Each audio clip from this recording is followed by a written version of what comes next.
in a post-Surfside, post-Champlain Towers world. And over the last 2 years, Florida condominium laws, as we know, have changed dramatically. Some people aren't too happy about it, but they changed dramatically. We have mandatory building inspections, right? We got mandatory reserve accounts are now required. Structural integrity reserve studies are now required. All these things, for the safety of buildings. And in addition to all that complication of laws, failure of the condominium directors to comply with all these new laws constitutes a breach of their fiduciary duty to the owners. They could be held personally responsible. And individually, yeah. So, and yet, at this very moment, despite the fact that Florida has suffered the ultimate tragedy at Champlain Towers and the new condo laws are confusing to even me, the most experienced practitioners, you can still get certified as a director by signing. There's an affidavit that you can sign that says you've read your governing documents and promised to enforce them, which those governing documents have nothing to do with what's going on in 2024. Not at all. Zero. You don't learn a thing by simply signing that form, right? Or reading your governing documents. You learn nothing. You invented this course, and it's organic. It changes every year, and from course to course, from week to week, day to day. Exactly. You know how many? It's funny you say that. Do you know how many different versions I have of the course over the years? Because of how many changes there are to the law.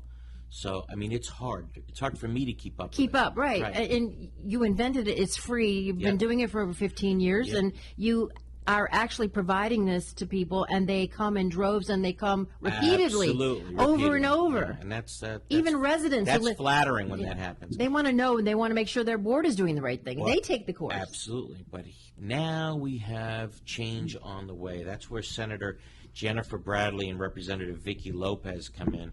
Senator Bradley has filed Senate Bill 1178. Yay. And Representative Lopez has filed House Bill 1021. So you've got both. Last week we didn't. We got both. That deserves Yay! So we got mirrored bills. We got mirrored bills, one in the House, one in the Senate. That's a huge step forward. And each of these bills require condominium directors to do both.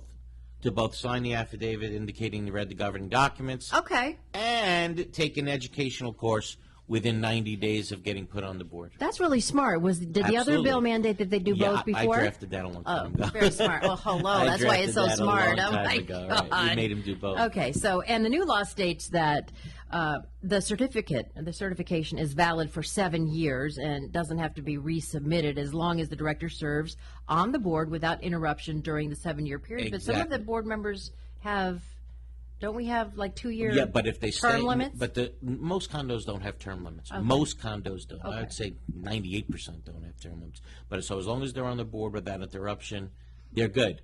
But here is the real big deal about this bill. Here's where it comes in.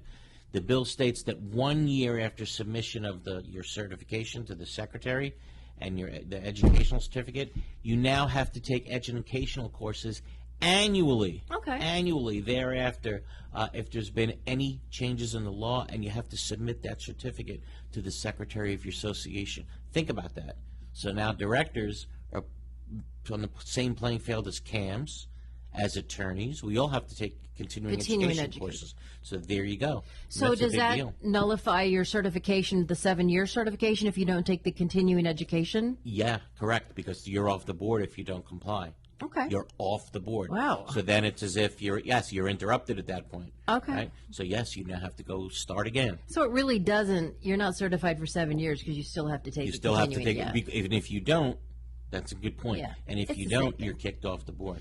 But the question is, how many people are going to say, well, if you're going to make us go to school every year, it's now becoming too hard. No, I don't think so. I think they're going to welcome it. I agree. Look at the number of people how many people have you educated already? 25,000. 25,000. Yeah, around the state. And, how's all this going to become enforced?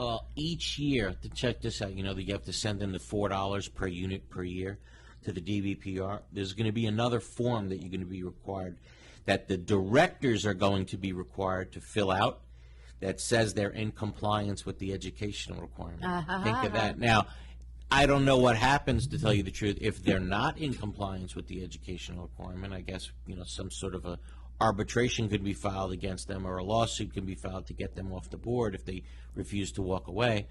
But at least here's a step that by the DBPR, we want to see proof that the directors are actually certified. Listen, I'm happy. This is yes. exactly what I wanted it to be. It's actually more than I wanted Good. it to be. Well, good. Because to be honest, I never drafted that bill that would require continuing education. Right. I mean, Representative Lopez and Senator Bradley went even further than I wanted the legislature to go.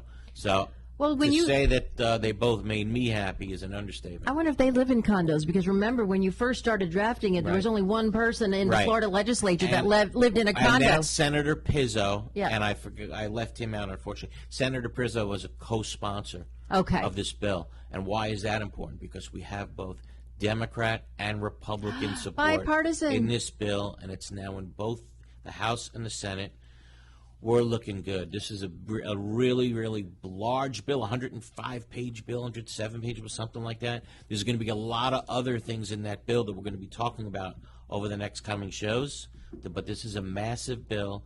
Condominium law was truly put under the microscope. This is your year. legacy, and Yeah. more than half the state lives in a gated community, mostly condos or Senator HOAs. Pizzo does, I know Yeah, that. and so it affects millions of Floridians. Yeah. And you've always preached that education can and will save lives, and these bills, if passed, will do that. They will save lives. No doubt. That's how I feel, and perhaps this is finally the year that I can say good things come to those who wait, and I just hope that this is the year that the wait ends, and I think it will. I I'm do too. I feeling have pretty faith good about that it's going to happen. So again, thank you to Representative Lopez, Senator Bradley, Senator Pizzo.